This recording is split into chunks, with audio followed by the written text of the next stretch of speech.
হে hello বন্ধুরা, সবাই কেমন আছো? আমরা কিন্তু তোমাদের ভালোবাসায় অনেক অনেক ভালো আছি। তার জন্যই তো ক্লায়েন্টের বাড়িতে গিয়ে ক্লায়েন্টকে তোলার আগে নিজেরা যাচ্ছি ক্যামেরার সামনে। তো এখন আমি সবার প্রথমে আর একটা কথা বলবো। আমি কিন্তু কথা বলছি তোমাদের সঙ্গে কোচবিহার ডিস্ট্রিক্ট থেকে। তো আমাদের কোচবিহার ডিস্ট্রিক্টে কিন্তু বর্তমানে প্রচুর বৃষ্টি হচ্ছে। এক কথায় ঘর থেকে বেরোতে পারছে না। কাদের কাদের ওদিকে এরকম বৃষ্টি হচ্ছে বলো তো? আজ সকালবেলায় একটা দিদিভাইয়ের সঙ্গে কথা হলো বর্ধমান থেকে। ও বলছে ওদের ওদিকে একদম বৃষ্টি নেই, কিন্তু আমাদের এদিকে দেখো বৃষ্টির জন্য আমরা বাড়ি থেকে বেরোতে পারছি না। কালকের ভিডিওতে তোমাদের না আমি দেখাবো এখানকার রাস্তাঘাটের কী অবস্থা। যদিও আমি এর আগের ভিডিওতে একটু ট্রেলার দেখিয়েছিলাম, কিন্তু গ্রাম বাংলার মেঠো পথের কী অবস্থা সেটা তোমাদের দেখাবো।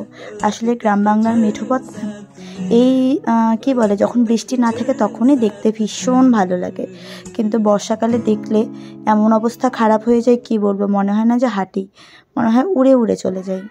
তো যাই হোক, কথা বলতে বলতে আজকের কাজ শুরু করে দিলাম। আর কাজ শুরু করার সময় আমাদের সঙ্গে যে ট্র্যাজেডিটা ঘটেছে সেটা হলো, এই যে দেখো এখন কাজ স্টার্ট করেছে। এখন কিন্তু যতটা তোমরা দেখতে পাচ্ছ মোবাইলের ফ্ল্যাশ লাইট আর হচ্ছে জানালার আলো, আর এমনি কিন্তু কোনো ফ্যান নেই, কোনো কারেন্ট নেই। মানে আমরা যখন থেকে কাজ স্টার্ট করেছি, আমরা 3:30টার দিকে স্টার্ট করি, সেই 3:30টা থেকে এখন মানে যতক্ষণ সাজিয়েছি ততক্ষণ পর্যন্ত কোনো কারেন্ট ছিল না। কী আর করা যাবে বলো? আর আমাদের সাজাতে বেশি একটা সময় নিইনি, কিন্তু আরও কম সময় লাগতো যদি কারেন্টটা থাকতো। কিছু করার নেই। আর কারেন্টের জন্য আমরা তখন হেয়ারের কাজও করতে পারছিলাম না, তাই আমি আস্তে চেষ্টা করলাম যাতে আইঠাই ওগুলো কমপ্লিট করি। আর আজকে করার সময় আমাদের ব্রাইড কিন্তু আগে থেকে কোনো ফেসিয়াল, কোনো স্কিন কেয়ার করেনি। ইনফ্যাক্ট আইব্রোটা যে দেখতে পাচ্ছ এটাও কিন্তু অনেক দিন আগেই তোলা। যাই হোক, যার যেটা পার্সোনাল পছন্দ। আর মানুষ আর এক দিয়ে ঠাকুর আমাকে আজকে রক্ষা করেছে কি জানো? আজকের ব্রাইড কিন্তু অতটা ঘামে না। আমাকে বলছে এমন গরমেও তুমি সাজাতে পারবে, চাপ নেই, কারণ আমি অতটা ঘামি না। আর তোমরা আশা করি স্কিন দেখেই বুঝতে পারছো, ওর স্কিন যেহেতু সুপার ড্রাই, এতটা ঘামে না। আর আমার স্কিন দেখো, ঘেমে নিয়ে একাকার অবস্থা। আমি অল্প একটুতেই ঘেমে যাই, আর ও কিন্তু ঘামে না। তো একদিক দিয়ে আমার ভালোই হলো, ঠাকুর আমাকে দেখেছে, কারণ এই গরমে যদি ওর স্কিন আমার মতন সুপার অয়েলি হতো, আমি যে ওকে কীভাবে সাজাতাম আমি নিজেই বুঝতে পারছি না। কিন্তু ড্রাই থাকার কারণে আজকে অবশ্য ভালোই হয়েছে। হ্যাঁ, যাদের ড্রাই স্কিন থাকে তাদের মেকআপটা একটু কম গ্লো করে, বাট কোনো ব্যাপার না। হ্যাঁ, ড্রাই স্কিন যারা, এখন তোমরা বলতে পারো এখন যে আমাদের তো ড্রাই স্কিন, তার কি কম গ্লো করবে? একদমই না। তোমাদের তার জন্য প্রপার স্কিন কেয়ার করতে হবে। প্রপার স্কিন কেয়ার মিনিং তোমাদের বিয়ের আগে কমপক্ষে 2 বার হলেও তোমাদের পার্লার ট্রিটমেন্ট করতে হবে স্কিনটাকে। মানে বিয়ে তোমাদের মোটামুটি 15 দিন আগে তোমরা স্কিনটাকে ক্লিন আপ করিয়ে নেবে, আর বিয়ের 2 থেকে 3 দিন আগে তোমরা পার্লারে গিয়ে নিজের ফেসিয়ালটা করিয়ে নেবে। তাহলে দেখবে তোমাদের স্কিন ন্যাচারালি একটা গ্লো করছে। তারপরে তুমি যখন পার্লার ট্রিটমেন্ট করবে স্কিনে, মানে মেকআপ যখন নেবে, তখন দেখবে অটোমেটিক একটা একটু হলেও বেশি গ্লো করছে। আর আমি যেখানে যাব সেখানে আন্টিরা ডিস্টার্ব করতে আসবে না, এটা কি কখনো হতে পারে?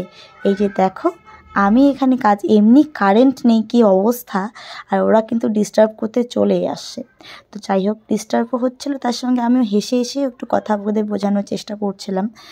আর সব সময় আমি একটা জিনিস খেয়াল করি, আমি ঠাকুরকেও বলি, হে ঠাকুর তুমি দেখো আমার জন্য 32 পেটে আজকে খোলা থাকে। কারণ যখন কাজে যাব একটু সিরিয়াস মুড নিয়ে যখন থাকবো না, তখন যার উপরে কাজটা করব সেও না আমার সঙ্গে কাজ করে অতটা মজা পাবে না, আমার যেটা মনে হয়। কিন্তু তুমি যখন শত কষ্টর মধ্যেও 32 পাটে বের করে রাখবে, যা দেখবে ঝগড়া করতেও বেশ একটা এক্সট্রাই মজা লাগবে। যাই হোক, সেভাবেই আজকে ছিলাম। তো এরম করতে করতে আমার মেকআপ লুক কমপ্লিট হলো। আর এখন একটু এখন অন্ধকার হয়েছে, এখন বুঝতেই পারছো কারেন্ট একদমই নেই। তারপরেও আমি যতটা সম্ভব ওর জুয়েলারি করে আমি হেয়ারের জন্য ওয়েট করছিলাম। আর তখন করলো কি, বাধ্য হয়ে জেনারেটর দিয়ে রাখলো। এখন জেনারেটরের সাহায্যে কোনোভাবে ক্রিম্পারটা দিয়ে আমি চুলটা হালকাভাবে ক্রিম্পিং করলাম, কারণ জেনারেটরে বেশি লোড দেওয়া যাবে না। ওদের তো বিয়ে বাড়িটা আছে নাকি, কারেন্ট যদি না থাকে তাহলে বিয়ে বাড়িটা নষ্ট হয়ে যাবে। আর এখন তোমরা বলতেই পারো যে এত বড় বিয়ে বাড়িতে কারেন্ট নেই বা জেনারেটরের কি ব্যবস্থা, এরকম ব্যবস্থা। আসলে কি বলো তো, আমাদের গ্রামে এরকমই হয়। আর গ্রামের ক্ষেত্রে এরকম না যে কারেন্টের আমি ইনকোয়ারি তাড়াতাড়ি করে দিলাম, তাড়াতাড়ি কারেন্ট চলে আসলো। তুমি যদিও কমপ্লেন করো, তোমার ওই কমপ্লেন যেতে যেতে 3-4 দিন লেগে যাবে তারপরে। আর 3-4 দিনে ব্রাইডের বিয়ে ঠিক হয়ে একাকার অবস্থা। তো যার জন্য আমাদের এই অবস্থা বুঝেই ব্যবস্থা নিতে হয়। আর তার জন্যই আমরা মানে জেনারেটরের যে তেল ছিল ওটাকে আমরা সেভ করছিলাম এতক্ষণ। এখন আমরা এখন আমার মনে পড়ছে না যে কারেন্ট চলছে না জেনারেটর, কারণ এখন ডাইরেক্ট মিটারে দিয়ে দিয়েছে। যখন কারেন্ট আসবে, যখন কারেন্ট নেই তখন জেনারেটরের সাহায্যে চলবে। আর এদিকে পাত্রবাবু কিন্তু খোঁজ নিতে এসেছে বউয়ের সাজুগুজু কেমন হয়েছে, নিজে কিন্তু এখনও সাজেনি। তো যাই হোক, এখন সাজটা তোমরা বলো তোমাদের কেমন লাগলো। আজকে পুরোটা সাজ উইদাউট কারেন্টে করলাম। তো উইদাউট কারেন্টের সাজ তোমাদের কেমন লাগলো একটু কমেন্ট করো। হ্যাঁ, যদি সময় থাকতো তাহলে আমি হারটা আরও কিছু ডিফারেন্ট করার চেষ্টা করতাম, কিন্তু সময় একদমই নেই, তার মধ্যে কারেন্ট নেই, আর ওইদিকে কিন্তু ওদের গেস্টরা চলে এসেছে। তো সব কথা বিবেচনা করে আমি সিম্পলের মধ্যেই লুকটা করবার চেষ্টা করলাম। আর তোমাদেরকে কেমন লাগছে বলে দিও। আর আমার তো বেশ ভালোই লাগছে, ব্রাইডও সেজে খুশি। আর ব্রাইড কিন্তু প্রথমে হাসছিল না, পরে অবশ্য আমরাই এটা ওটা বলে ওকে হাসাচ্ছিলাম। যাই হোক, ওই ক্লিপসগুলো এখানে নেই। তো ব্রাইডকে সাজিয়ে আমরা বেরিয়ে পড়লাম খাওয়ার উদ্দেশ্যে। তো আমি বেরিয়েই দেখলাম যে এখানে পাপড়ি চাট দিচ্ছে। তো আমি বললাম চলো পাপড়ি চাট খাবো। তো পাপড়ি চাট খেয়ে আমরা চলে আসলাম ব্রাইডের সঙ্গে দেখা করতে, মানে তারপরে আবার ডিনার করেছি কিন্তু ভাত খেয়ে। তো এখন ব্রাইডের সঙ্গে ছবি উঠতে গিয়ে দেখো কি একাকার অবস্থা, আমি ছবি উঠতেই পারলাম না শেষে। তো যাই হোক, আজকের মতো টাটা।